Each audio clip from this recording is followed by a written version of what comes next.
Welcome into another episode of Rip N Riff here on the Rip N Riff YouTube channel, also on all social media at Rip N Riff. That is at Mr. Jared Moore. I am at Pucking Thoughts, Adam Bernard. It's one of the best times of the year. I know it's cliche, it's October, all the sports are going on, but it is the best time of the year sports-wise. Yeah, the sports, they are good right now. Yes, that is some expert analysis. It's like akin to like the color analyst in Major League with Bob Uecker. They don't call him the best in the business for nothing, folks. Fly ball caught. Of that line. Anyway, we're going to do some baseball today. We'll get to the packs in a minute. We've got our Rip and Rants all ready to go. We've got our punting or going for it, which is related to the big news of the day, which we record this on Tuesday, coming out Wednesday. We will be moving to Mondays starting next week. We figure we do it early in the week anyway. Why wait to release it? So the last time we'll be doing a Wednesday release, but news of the day with the Jets and Davante Adams. Yeah, I mean, I don't see why we waste any time. Let's get right to it. Here's our pack ripping lineup for today. Like we said, we're going to have some baseball and some football. We'll kick things off with some 1995 Upper Deck Collector's Choice football there. You see some of the rookies, Tony Baselli, Curtis Martin, Derek Brooks, Warren Sapp, Kerry Collins. You see some of the inserts that's there. And then baseball playoffs, Jared and I, both Yankee fans, but, at this time, they are up 1-0 in the ALCS. Mets get a split in LA, coming back with a 1-1, with 3 games at home. I've got some 2024 Topps Heritage Baseball. Going to go back to the well there. You see some of the guys up on the screen there. And Jared, you're going to go back to the well again as well. Yeah, I figured I did the Topps 2023 pack last week, and the Yankees won the ALDS. So why mess with what's working? The vibes are good right now in the Bronx. They took Game 1 last night in fairly convincing manner. It certainly helped that the one reliever for Cleveland threw approximately 15 wild pitches in 1 inning, which led to the runs that wound up being the difference in the game. But that's neither here nor there. I mean, there's you remember the old saying about aura and mystique have a habit of showing up nightly in the Bronx this time of year, and Kurt Schilling would said aura and mystique are just dancers in a nightclub. Forgot about that line, but that was a good one. But yeah, this is that time of year in the Bronx, folks. Yes, I mean, the magic has been over in Queens more than anything, but the Bronx does, once the leaves start to change color, something happens in the South Bronx. Like, it's actually a nice place to be. It's usually not the rest of the year, but October, not a bad place to be, South Bronx. All right, off-topic question before we move on real quick. Would you rather get a dance from Aura or Mystique? That's a good question. I'm going to say Mystique. Yes, God bless you, man. I mean, Aura, I don't know. It's just, I'm not feeling, Aura doesn't have a good aura to me. 100%. You got to go Mystique, man. Yeah, if you're a strip club and you don't have a Mystique, then you're not doing it right. Like, somebody's got to be Mystique there. But it's time for us to get to one of our favorite segments entitled... It's time to kick things off on Rip and Riff with... my Rip and Rant. Thanks, Dave.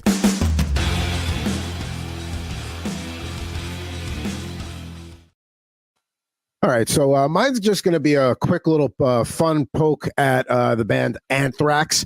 I had tweeted out that I was at Aftershock, the annual Northern California Heavy Metal Festival that happens every year in October, and Anthrax is one of the bands on the lineup that I was very excited for, and they put on a hell of a set. Crowd was great, all that good stuff. One of the highlights of the weekend for me on Saturday afternoon. That being said, this is the second time you've played Aftershock. You have a song named Aftershock that's a banger. I know it's a little punny and maybe a little too on, but come on, man. You got to open with that the next time you play Aftershock. Let's go. Now, I'm not really familiar with Anthrax's discography. Yes. Would you say that Aftershock is like one of their bigger hits or one of their more well-known songs, or it's pretty obscure?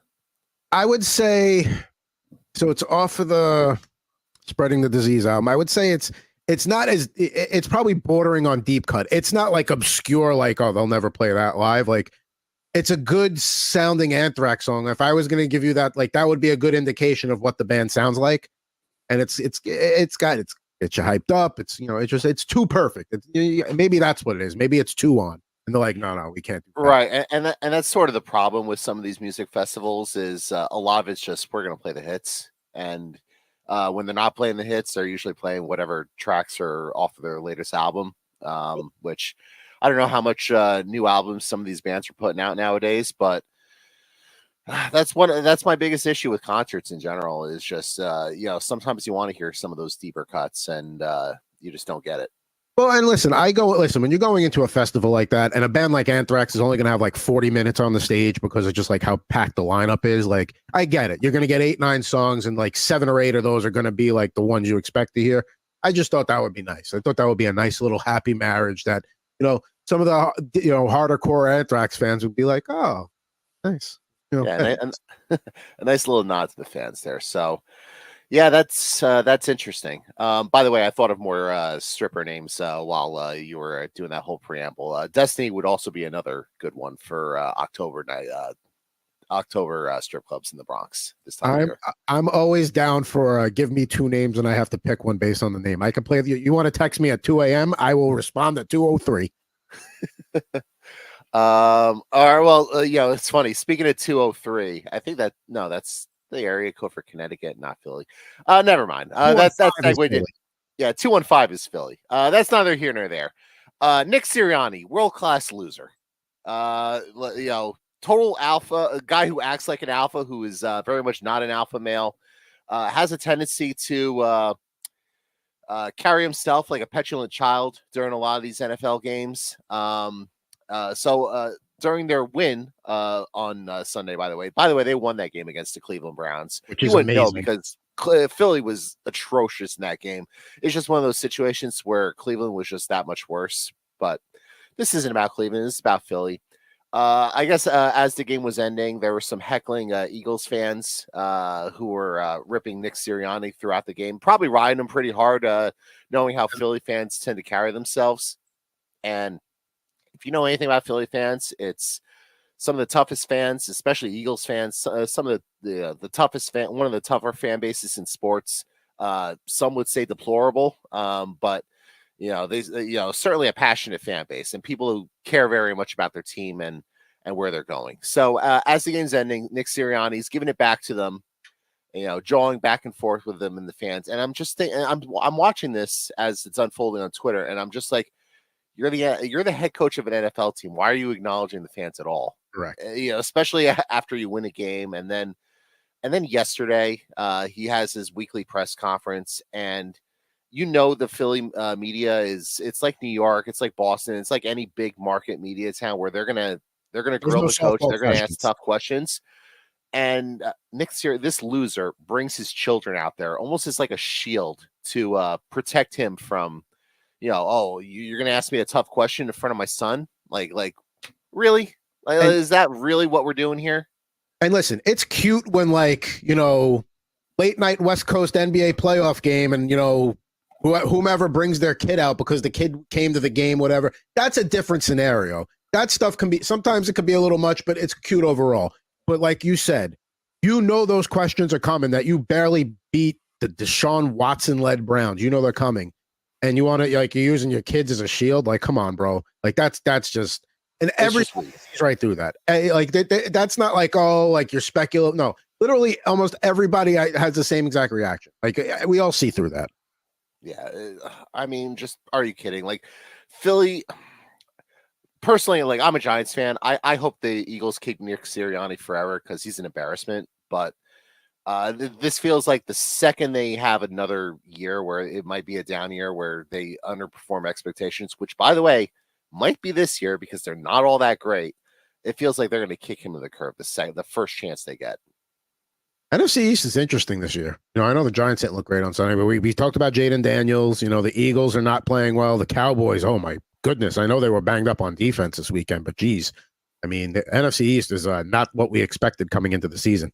It was a rough loss for the Commanders as well against the Ravens this past weekend, especially for someone like me last week on the show who said, I think the Commanders might be the team to beat in this division. So I wouldn't be surprised if Philly still wound up winning the division, but whoever comes out of this division is not a serious contender for coming out of the NFC.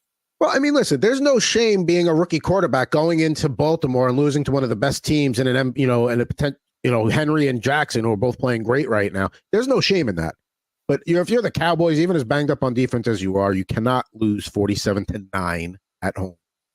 Like, right. And if you're the Giants on Sunday Night Football, you can't put up 7 points against a Bengals team that gives up like 30 every week. You can't do that. And if you're the Eagles, a home game against Cleveland, that's supposed to be a get right spot. That's supposed to be like a 34-13 kind of win. Off the bye. They were off the bye. And then they got healthy. They got AJ Brown and Devontae Smith back for that game, and Lane Johnson. And then they suffered a whole new rash of injuries with Jordan Mailata and Dallas Goedert and Darius Slay, and these guys might be out for a bit now. So whatever. Couldn't happen to a better team. There you go. You know, first couple of weeks of the year, like everyone's like, "Oh, Saquon Barkley's working out. Saquon Barkley's working out great." Blah, blah, blah. And then yeah, here it comes.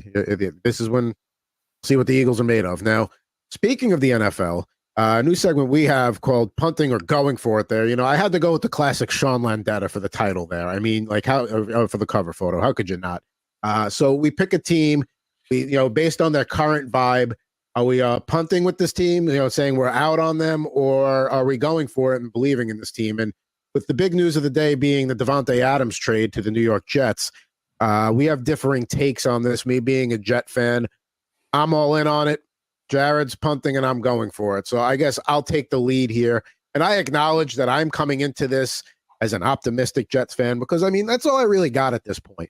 Like we talked about with the Yankees on a previous episode, we're like, you've got no excuse to not get to the World Series. You've never had a path that was more tailor-made with most of the landmines removed along the way. Now that's the situation with Aaron Rodgers and the Jets. You got Robert Saleh out, which I was bummed, by the way, that the Jets didn't win on Monday Night Football for obvious reasons, but also I had realized if you take the Simpsons bit, you don't win friends with salad, you can make it. You don't win games with Saleh, but then I couldn't do that because they lost anyway. So right there, ruining that off the bat. But okay, so you got Saleh out of the way. All right, you don't have real, you have Garrett Wilson. Alan Lazard has become your security blanket. You had some chemistry with Ty Conklin, but you don't. The receiving options aren't really that deep. Now you're bringing in Davante Adams, conditional third-round pick. If the Jets get to, I believe, either the AFC Super Bowl, the AFC title game, Super Bowl, and he's active, then it becomes a second-round pick, which I'm fine with the price. We're all in now. So that's it. Aaron Rodgers has to be happy. He's got the head coach that he doesn't respect out of the way. He's got one of his favorite receivers of all time. So, this is it now. And here's the other thing. The AFC East, the Bills they're the best team in the division, but they don't look great. The Dolphins don't have Tua. The Patriots stink. So, I mean, even though the Jets, I don't want to say that they blew the division with one loss last night, but they have made it hard on themselves now. But they can get right back in this thing. It's not that far out. But there's no more excuses. And I'm in on it because if we know one thing about Rodgers, if you make him happy, he plays better. We've made him happy. What else can you do for the guy? So now it's on you. Now it's on Rodgers. So I have no choice but to be optimistic, be all in on this. Now they just have to get the Hassan Reddick situation figured out, whether that's getting him in the building or trading him, whatever the case. And then it's just focus 1 week at a time. Yeah, and there was that report this morning that the Jets are going to allow Hassan Reddick to seek a trade. So good job there, Jets. Way to finally acknowledge that you might have whiffed on that one, but that's neither here nor there. I mean, look, I get why they're quote-unquote all in. I get that, there's obviously the chemistry there, the long-standing rapport between Rodgers and Davante Adams. I don't feel like Davante Adams entirely fixes all the problems with the Jets. Davante Adams isn't going to make them a disciplined football team all of a sudden, which, by the way, the Jets had another 10 penalties for 1 billion yards last night, and that was a big part of the reason why they lost the game. Granted, the officials last night were atrocious on both sides, and they decided to be the main character last night, which is a whole other thing. Davante Adams doesn't fix their being able to block. Davante Adams doesn't stop the run. Davante Adams doesn't stop a defense that couldn't have bit any harder than the Jets defense bit on Josh Allen there on that third down to seal the game as they were trying to run the clock out at the end. Now he does fix Mike Williams falling down on a route, but he doesn't fix Aaron Rodgers underthrowing that ball. So I'm out on the Jets in general. I feel like this is just classic, same old Jets. This is just a team that was always overhyped, overrated. The defense is not the '85 Bears. They're not nearly as good as people are saying they are. They might be a good bend but don't break defense, but that doesn't necessarily mean they're a good defense. And I think the schedule is tougher than it looks the rest of the way, and you're already at 4 losses. And some of those losses are key losses, in conference now, like between the Denver loss. That Denver loss might be a tiebreaker loss. It might come back and bite you. Like the Buffalo loss is a big loss. So, Pittsburgh next week, which, by the way, a little bit of breaking news in that looks like Russell Wilson will be in line to start that game for the Pittsburgh Steelers. So that'll be an interesting one there. That's one the Jets should win in theory. It's Sunday Night Football in Pittsburgh, but not an easy game. And especially with how Pittsburgh's defense is playing. But like they still have the Texans. I would not rule out the Colts with Joe Flacco coming into MetLife Stadium and beating the Jets. Joe Flacco revenge spot. That's coming if you're a Jets fan. And the Colts have a tough defense to play against. Don't subtract that either. They are a tough team to play against. Right. Like they still got to go to Arizona to play against Kyler Murray. They still have Seattle. They have Miami twice, but Tua might be back by then. And the Dolphins are a completely different team if Tua is actually in there and throwing. So, they still have to go to Buffalo. So that is not an easy schedule. And for the Jets to get to the playoffs, they probably have to get to 10 wins.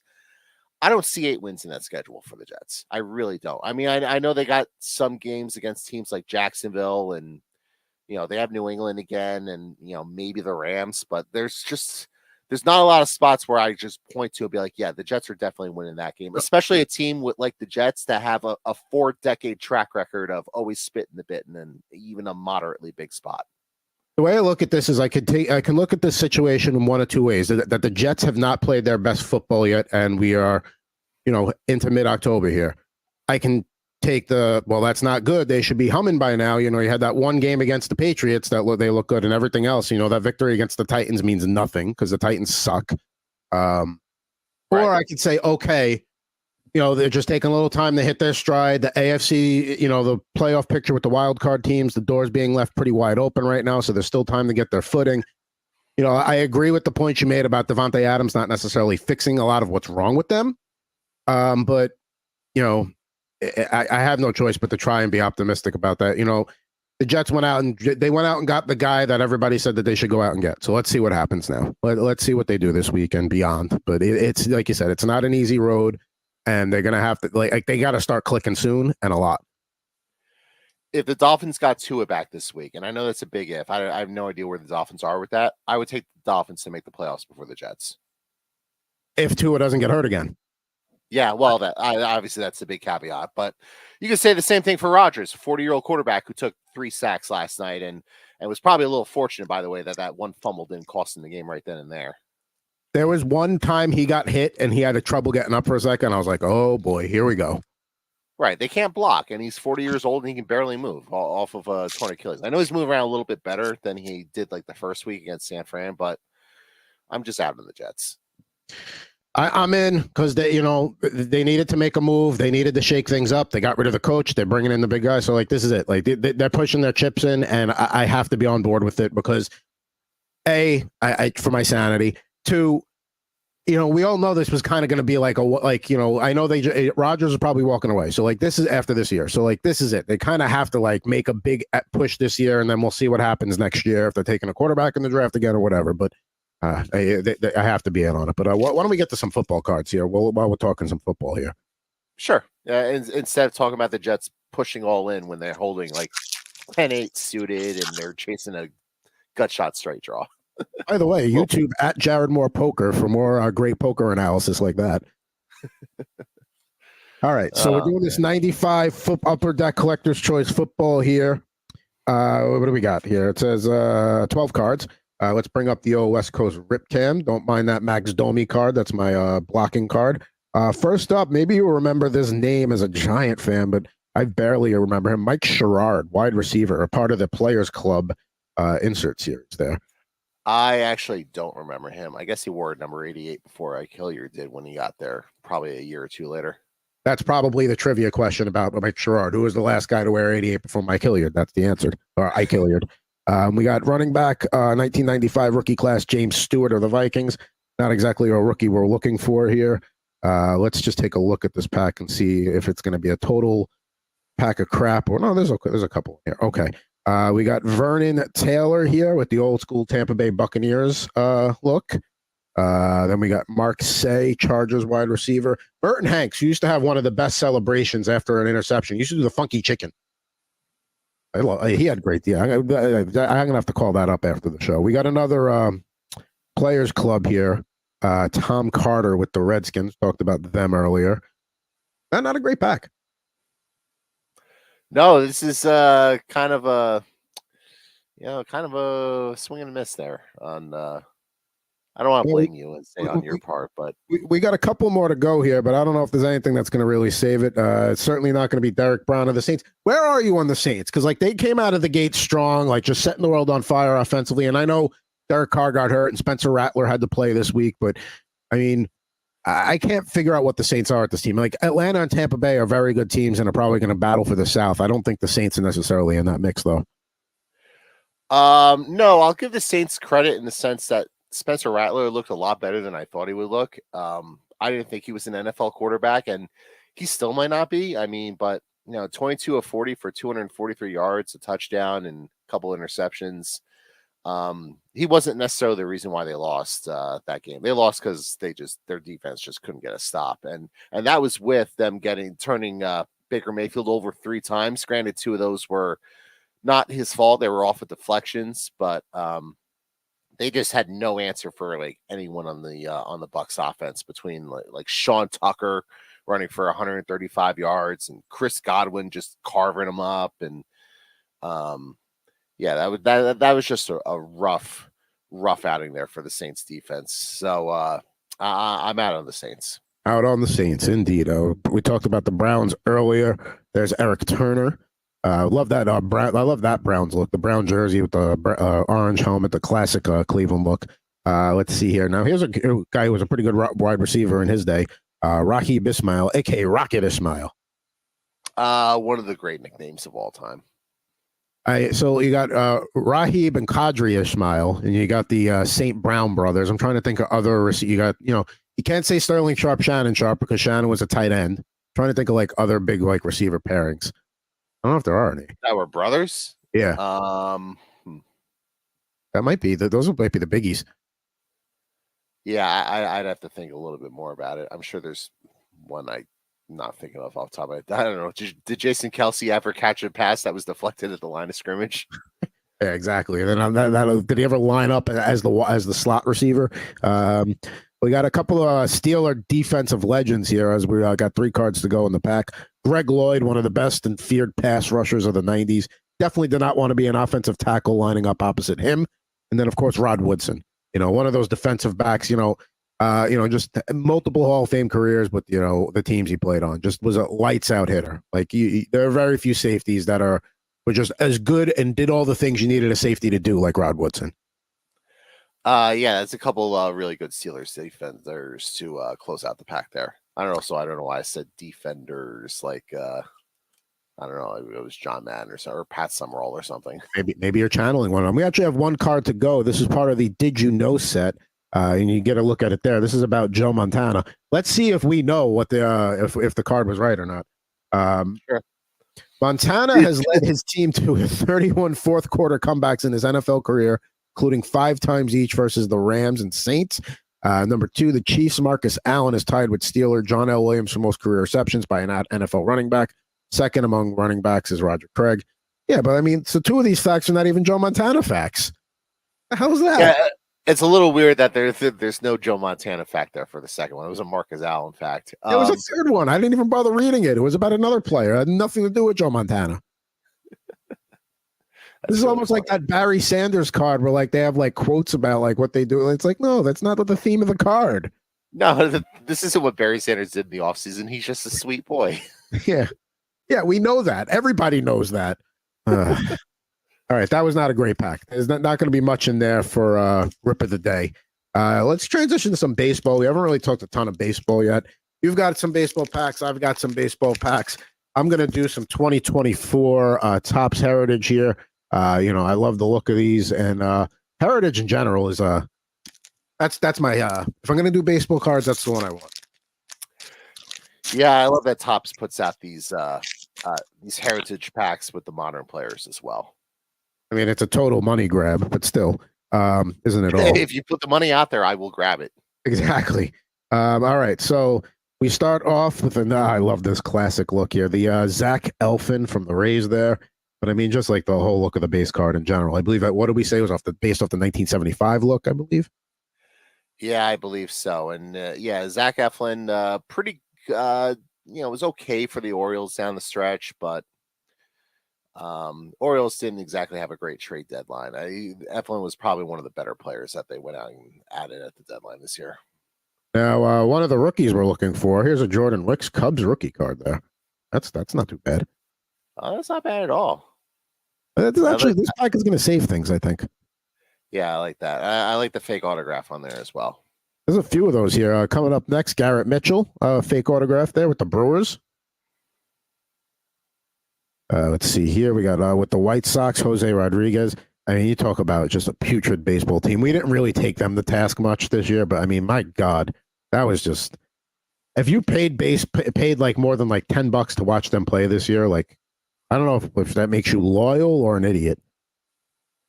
Yeah, I mean, we could ask our friend Bill Zimmerman. He probably spent at least a couple dollars watching the White Sox at some point this year. Maybe he bought the cable package or something. Yeah, I mean, geez, just talk about just putrid baseball. We got Kyle Tucker, Matt Olson, RBI leaders for 2023. This guy came up big last night. Alex Verdugo. Yeah, Alex Verdugo has done a nice job for the Yankees this postseason. I know there was a lot of calls for Jason Dominguez to sort of take playing time from him, but Verdugo's gotten some big hits for the Yankees during this playoff run. But probably more importantly, he's just making every play in the outfield that you need him to make. And Dominguez struggled a little bit with the glove down the stretch, and this is that time of year where you just can't give the other team extra outs to play with. And if the ball is generally hitting Verdugo's direction, he's going to be able to catch it. And, he got nominated for the Gold Glove today. And I don't know if he's going to win it, but just the fact that you have somebody out there that you can rely on to just make the routine plays, catch the ball, and do what you're supposed to do and not give the other team extra opportunities, that's really all you can ask for in that respect. Hey, like you said, playoff baseball, you can't afford to give extra outs. Defense is just as important as offense at this time of the year. Speaking of guys who are, good defensively, Brent Rooker here with the former Oakland Athletics, I guess soon to be the Athletics, unless they're going to be this. By the way, go back to that Verdugo card for a second. Yeah. Because one thing I wanted to point out with that card, looks very weird with him photoshopping in the Yankee uniform, but he still has that weird like red beard going on right there. Very weird to see a Yankee player with a beard. That's right. Yeah, because that is a very good point by you. A Yankee card with the facial hair that violates the team facial hair rule. That's a whole class in itself of cards. I wonder how many of those there are.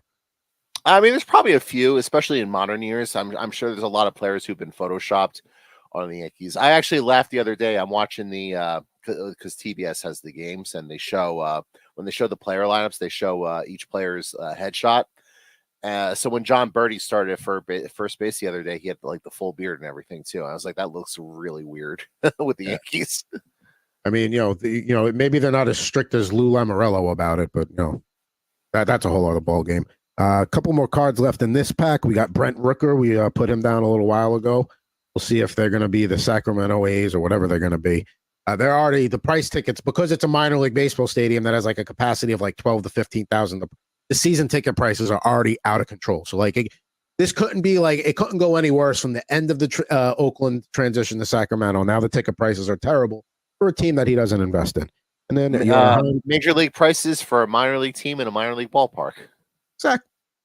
Very well put. They should put that like on the flyers or on the billboards. That's your marketing campaign. That's better than what Fisher's marketing campaign was a couple months ago when it was like, well, come see Aaron Judge when he comes to town and do things against the Ace.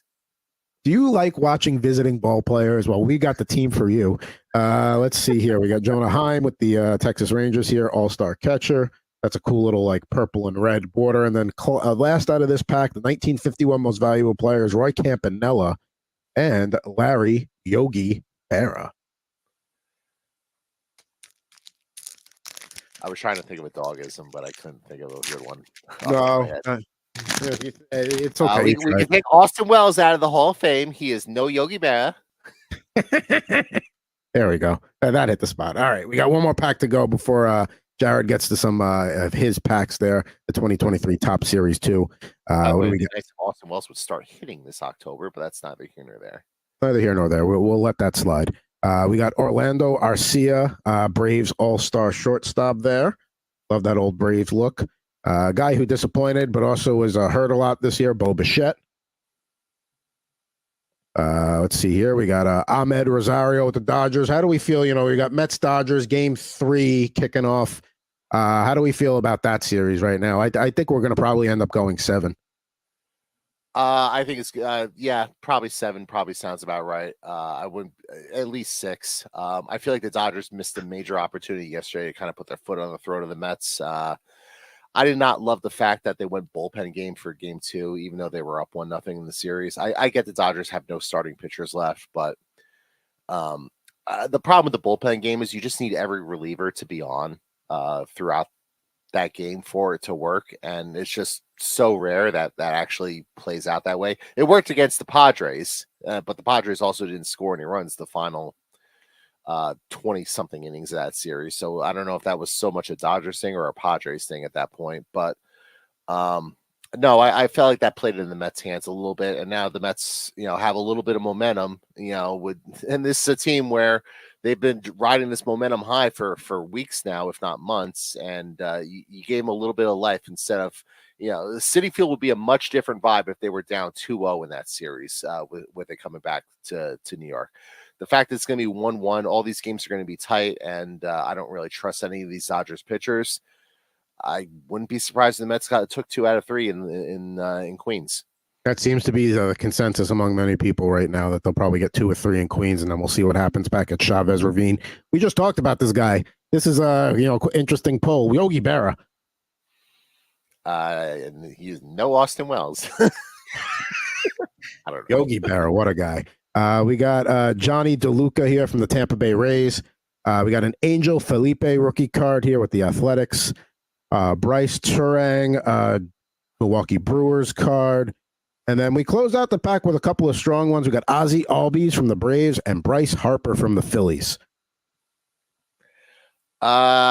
Two really good players to close out that pack here. And I feel like the Phillies will be back. I mean, kind of a weird, I know they lost that series to the Mets at the end there just because their bullpen was atrocious and they couldn't get anybody out. I feel like their issues are sort of correctable. Their core is in place, so they're not really going anywhere. It's really just they got to find a better mix of guys in the bullpen and like the back end of their pitching staff. But I think the Phillies will be back. I would bet on the Phillies being back before I bet on the Mets being back. Put it that way. I was hanging out with a buddy at Aftershock over the weekend, and he's a big San Francisco Giants fan, but just a baseball fan in general. And he was hypothesizing, Mike Trout going back to Philadelphia one day, and what a lineup that would be if the Angels ever decide to totally pull the plug and they make it work somehow.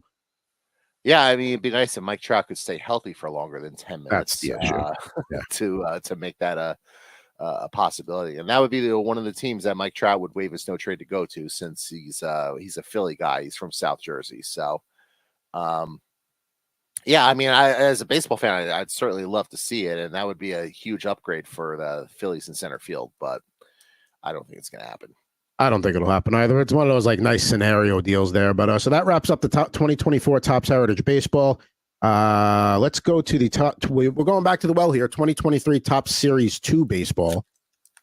Yeah, we're not messing around. Like I said last week, we ripped one of these packs and things went about as well as it could have for the Yankees. So why mess with it? And we pulled a Travis d'Arnaud card last week. We pulled a Travis d'Arnaud card again this week. So It's almost like a deja vu all over again. Absolutely. So we have that. Let's see. We have Chad Pinder with the Oakland A's, who may be out of the league now. I'm not 100% sure on that. Hayden Wisniewski rookie card. I think I pulled one of these on the show before because I very much recall getting a Hayden Wisniewski rookie card because he was a former Yankee farmhand. We definitely have pulled Joe Adell on the show before, so shout out to Tyler Soto. We'll make sure we get that card to him. Absolutely. Miss Tyler, good dude. Let's see. Jeff McNeil, who was just added to the NLCS roster. I don't know how much he's actually going to play in the series. I know some Met fans are sort of clamoring for him to get in there, but I don't really feel like he's better than Jose Iglesias at this point. So who are you playing him for? But that's neither here nor there. First rookie card of the pack. Well, no, second rookie card of the pack. Will Benson with the Cincinnati Reds. Kind of a weird, I guess he's like clapping as he's crossing home plate here, but not the cleanest action shot there. Yeah, it's sometimes you don't always get the best pose, but I mean, hey, you still get to have a baseball card. So even if it's an awkward pose, I would still take it. Yep. Michael Lorenzen with the Tigers. Shout out to the Tigers. Very nice run that obviously came up a little bit short there in Game 5. Once Lane Thomas hit that grand slam, it was over for the Tigers. But I mean, they went they went further than I think anybody expected. So I think certainly tip your caps to the Tigers there for getting as far as you did. And listen, as a Yankee fan, Cleveland's the better overall team. Jose Ramirez is nothing to overlook, and play other players like that. But I did not want the possibility of seeing Tariq Skubal twice in a series. No, I'm very much okay with that. I mean, I guess the trade-off is now you get Emmanuel Clase at the back end of that Cleveland bullpen, but just take care of business like you did in Game 1 last night, and Clase doesn't get in the game. Problem solved. There you go. Masataka Yoshida rookie card here with the Boston Red Sox. Probably not as good in year 2 as he was in year 1, but still rookie card nonetheless. Can't complain about that. Esteury Ruiz rookie card. One of the great stolen base players in the big leagues. The question is whether or not he can actually do enough of all the other stuff to actually stick in the big leagues. One of the more enjoyable A's players to watch. They actually were a fun team to watch this year. I know they weren't a great team, but they were fun to watch. Nice, excuse me, a nice throwback card here with Dale Murphy. Oh, that's got a nice finish to it too. I love that little seal on the bottom. What is that? 35th anniversary? Yeah, a little 35th anniversary, and the back of the card looks like the old classic Topps look as well. Oh yeah, it's just got the glossy finish on it. But that I got a bunch of those in the closet somewhere. So, really cool stuff there. A couple more cards from this pack, and then I got one more pack to go here. Sweet. Rawasni Contreras, Future Stars card with the Pirates. I don't know about that Future Stars part, but there's still time for that to play out, I suppose. Jorge Soler with the Miami Marlins. I believe was with the Braves during their playoff run, or I can't remember which team he was with. So that sounds right. Yes, the Braves. Yep. A Michael Toglia rookie card with the Colorado Rockies. The Rockies have kind of become like the way the A's used to be viewed, where they were like, and they still kind of are like the minor league team for like the rest of the league. I feel like the Rockies are, to a lesser extent, kind of that version. They don't really compete. The Rockies are one of the worst run teams in Major League Baseball. They have no direction. They don't seem to have any idea what they're doing. They don't draft well. They don't sell guys when they should to try to maximize their value. That's a team that there were a couple years ago. Remember when Daniel Bard made that comeback, and he was like 35 years old. He made the Rockies out of spring training or whatnot. Actually had like a pretty good year, and they probably should have sold him at the deadline. And they're like, no, we're going to hold on to him. And it's like, why are you holding on to him? You stink. They should have traded Ryan McMahon this year. So that's just a team that just has no direction and no clue what the hell they're doing. And underrated destination stadium, though, Coors Field. That's a place I would love to get to watch a baseball game.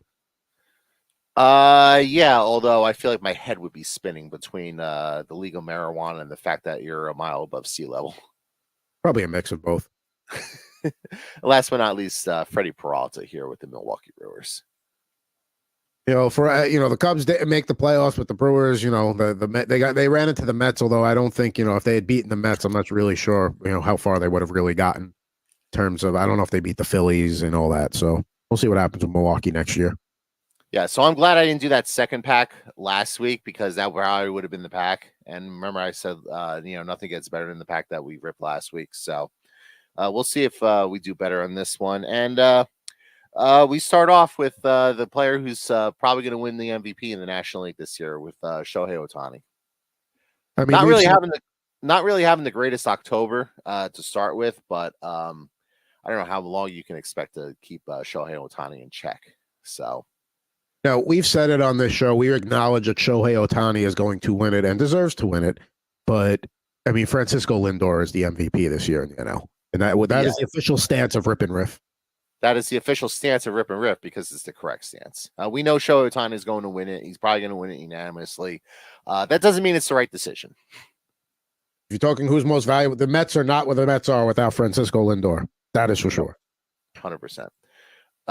Carlos Correa with the Twins, kind of an injury-riddled season this year. So we'll see if he can bounce back and put together a healthy campaign. Stone Garrett with the Nationals rookie card there. Stone Garrett certainly passes the name game hall test. Stone Garrett sounds like he should be like the anchor for like the local 6 o'clock news in like Nashville. Yes. Stone Garrett coming to you live from the NBC Nashville studios or whatever. Yeah, that's a news anchor name. Tractor trailer is overturned on I-78. The major spillage all over the highway causing slowdown in both directions. 10 people killed. I'm Stone Garrett. And then he would have to be paired with like a Stormy, I think, for like a female co-anchor, like a Stormy Fields or something like that. As long as it's not Stormy Daniels, that'd be a different kind of broadcast. I mean, she needs to make money too, so maybe she's a news anchor someday. Who knows? I feel like she's probably doing pretty well for herself. Gabriel Arias with the Cleveland Guardians. Cleveland's going to be a tough out in the LCS. I know the Yankees took that game 1, but no, that series is going minimum 6. There's no way that's a short series either way. I think it'll be 5, but it'll be a competitive series. I couldn't be more thrilled as a Yankee fan that they took game 1 and they got Garrett Cole in the bump tonight. Like that's about as good a spot as you can ask for. And then you go to Cleveland, and you'll have Clark Schmidt and Luis Gil going games 3 and 4 in whatever order that they opt to do. And Carlos Rodon in game 5 potentially scares me because he's kind of iffy on the road and he's kind of iffy in terms of keeping his emotions in check. But he did a good job last night. 6 innings of 1-run ball. Just made the one mistake that got hit over the fence. That's all you can ask for from your pitcher this time of year. Absolutely. Rodon looked great. Now it's a question of does he do that again or does he revert back to the average in that regard? Yep. Eugenio Suarez, he's now with the Diamondbacks, but here picture with the Mariners, good power hitter. Rookie card here of Michael Ciani with the Cincinnati Reds. Miles Straw, who's not really a part of the Guardians at this point. I don't know if he's injured or if he just turned out that he just wasn't very good. But remember there was that controversy last year where gaming Yankee Stadium, the Yankee fan was heckling him and he kind of jawed back at him. So we'll see if that comes up at some point this series, especially as tensions rise a little bit. But Oscar Solis, rookie card here with the Chicago White Sox. Okay. Terrible. Yeah, not the greatest rookie cards we're pulling out of this pack, but we got a few more left. David Fletcher with the Angels. Let's see. This is a home run challenge. Pick a game for a shot to win. Oh, it's like a scratch off card or something with Byron Buxton. Problem with using Byron Buxton in a promotion like this is Byron Buxton. I can't even say his name. Byron Buxton is never healthy. So he would not be the type of player I'd want to use for any promotion like this because as talented as the player is, he just can't stay in the field. But that's his career in a nutshell. Yep. Aguirre Rosario with the Padres, another rookie card there. Justin Verlander, who might be at the end of the road here with the New York Mets. But things were bad enough he didn't even make the Astros postseason roster, and now he's a free agent. And I mean, he's a first ballot Hall of Famer, no doubt about it. But this might be the end of the line for him. Yeah, I agree. Nick Gordon, Twins outfielder, and last but not least, another player from the Guardians, one of the better defensive players on the team, Andres Jimenez, who made a nice play last night as well. So certainly, I'd say these packs are more Guardians heavy. I don't think I pulled any Yankees in any of these packs, but I got Yogi Berra. Yeah, that's true. You got Yogi, so at least there's that. And I guess moving on to pull today, for me, it's probably a real simple one. That's probably the best card I pulled was that Dale Murphy card, and just how it looks. So, it's either that, and for me, I would say, I mean, it's the Bryce Harper card's a nice, base card, but it's nothing special. For me, it would probably be the Jordan Wicks rookie card there. But I'm gonna go with the Dale Murphy card. I'm a sucker for a nice looking glossy card like that. Like it's like it's like those cards, like those old cardboard ones, but like what they could have looked like had the technology existed, and that gloss gives it a nice, makes it look even prettier. It does make it look prettier. I actually think the gloss takes away from it a little bit, in that only because like that's not how the cards were back then. So, I don't know that I like the old school look, but it's a glossy card. But, yeah, I think that's a solid pick as any for pull of the day there. All right, so you'll take this week, and last week for the starting lineup figure 5, you got back on track. So we'll see if we can make that 2 weeks in a row. We'll talk some football today. We've talked some baseball today. Basketball's around the corner, but hockey's here now. Got to do a little hockey. So why don't we get that underway with the starting lineup figure 5? And it's hockey. And with that, ask your first of 5 questions. Is this player in the Hockey Hall of Fame? Yes. Okay.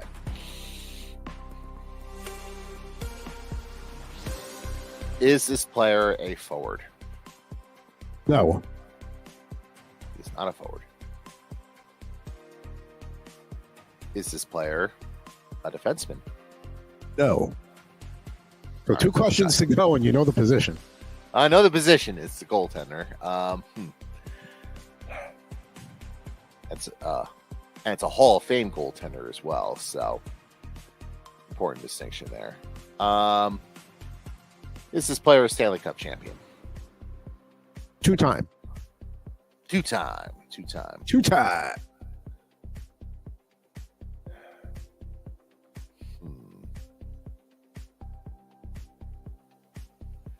And there are some options out. So, one question. I have a lean for this one. Did this player win his Stanley Cups with the Pittsburgh Penguins? No. Oh, no. Oh, all right. So that's interesting because you know where I was going with that. But all right. So that's an interesting curveball. Now I got to make a guess.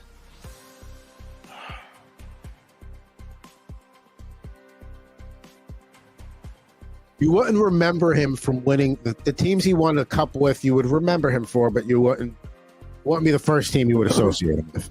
Right.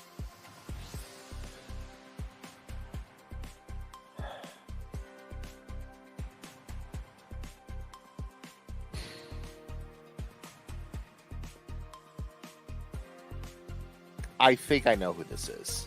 All right. I use the term Hall of Fame very loosely because if I'm correct on this one, he got into the Hall of Fame a couple years ago with a few other goaltenders and probably was very much very good. Is it Mike Vernon? Good. No. So your mind was thinking along the right path in terms of maybe getting a Stanley Cup with the team you wouldn't expect. But this guy, for sure, is a Hall of Famer. Nobody could ever argue that. Dominic Hasek. You know why? Because I didn't put 2 and 2 together that he won those cups with the Red Wings at the end. And that's why when you ask that question, I'm like, all right, like, yeah, you did, but like, not to say you won't remember it, but your brain's not going to go there. Like, and I didn't realize he had won 2. I thought he only got 1 in Detroit. I didn't realize he had that second one there. Yeah, and obviously Dominic Hasek you think of as the longtime Sabres goaltender, which, by the way, Sabres not off to a great start this year. I wonder what the common denominator is there with a team that doesn't defend and doesn't do all the little things right. I mean, that kind of just sounds like the Devils from previous years, but that's not a coincidence by any means. No, well, it's a good thing they made the nostalgia hire a head coach, but you may continue. Well, Dominic Hasek will not be joining the starting lineup studio audience next week. Last week, Marshall Faulk got out of the box, and he did. So I decided to go with top-notch 1990s running backs here. You got Fragile Freddie Taylor from the 2000 line, Terrell Davis from the 2000 line, Warwick Dunn from the 1999 Classic Doubles. That came with a Mike Allstott. And then, of course, the aforementioned Marshall Faulk there. I really love when the Colts wear the white jerseys with the blue pants. It's a sharp look there. But all those guys had their strong runs there in the mid to late 90s, and were all top-notch running backs. I feel like I should almost get a half point for Mike Vernon because he is a 2-time Stanley Cup champion, and he is in the Hall of Fame because he won his 1 cup with the Flames, and he won his other one with the Red Wings. But that's yes, he was on the 97 Red Wings. But as I like to say on the show, right church, wrong pew. Yeah, that's the thing. Like, you were on the right path, and then the second you started to go down he's Hall of Very Good, I'm like, you don't got it. There's no way. Yeah, once I said Hall of Very Good, is like you were like, this fucker's not getting it. There's no way anybody ever said that about Dominic Hasek. There we go. So Dominic Hasek, kind of mid. Just I mean, just no goaltending style whatsoever. Something you would never show kids. Like, yeah, he made it work though. Like, yeah, and by the way, the other lean that I had, because I thought you were going a little more obscure. Tom Barrasso, also a Hall of Famer, also a 2-time Stanley Cup champion. So when you asked that question, I'm like, I do have a Tom Barrasso downstairs that's not opened, but and good to know I can now pull that one out in the future and maybe you'll get it. But yeah, you were kind of in the right field, just not in the right patch. No, we'll get there someday. You've had a good season overall, though. I mean, you're definitely Hall of Fame numbers. There's no way you're not. But yeah, so there we go. Poll of the day, starting lineup, figure 5. Some decent baseball packs, not a great football pack. We appreciate you hanging out with us, though, and having some laughs and, maybe opening some packs yourself. Don't forget, RipNRiff@gmail.com if you want to reach out to us. On X is Rip N Riff, Facebook and YouTube right here as well, all Rip N Riff. So Total Hockey Now, gonna have a new episode coming out tomorrow. We're back on Thursdays. The Mets have kind of ruined Anthony's availability, so we've been working around that, but we're back on track this Thursday. All new episode of Total Hockey Now. Also for Devils coverage, allaboutthejersey.com. You got anything coming out soon? Yeah, I have a piece coming out Wednesday on physicality and finishing checks and why it still matters more than ever. And I think the Devils' early start to the season is proof of concept. And when you had a guy like Brendan Dillon, that shows that you mean business when it comes to improving in that department. So good. Yeah, but it's not just him. It's also just in general being tougher to play against. And I know I've said it before in the show. I feel like the Devils had their Tom Wilson, Artemi Panarin ragdoll moment when Matt Rempe ran rampant on them last year, and I feel like that was probably like all right, we gotta do something to get tougher in this lineup. And they went out and they added the right guys like Kovacevic and Paul Cotter and Stefan Nason, and now they're much tougher to play against. They're 4-1. They got a big divisional game tonight against Carolina, so that'll be a good measuring stick to kind of see where they are, because Carolina's had their number over the last couple of years. Seamus Casey couldn't ask for a better start to Seamus Casey's career either. Yeah, I don't know how long he's going to be up, just because he's not. He's a work in progress in the defensive end. They're certainly sheltering him, but if he's going to go ahead and score a goal every game and snipe and pick his spots, then that'll certainly play while you're waiting for the top lines to get going there in Jersey. Also, some fresh poker content, YouTube at Jared Moore Poker for all that good stuff like we talked about before. But that'll do it for this edition of Rip and Riff. Remember, we're going to start coming out on Mondays coming up. It's going to be more of a weekly thing. We'll aim for Mondays. Sometimes it'll be Tuesdays, but we're going Mondays moving forward here. So appreciate you tuning in and following around. But for at Mr. Jared Moore, I'm at Pucking Thoughts. Be back with you with an all new episode of Rip and Riff next week on the Rip and Riff YouTube channel.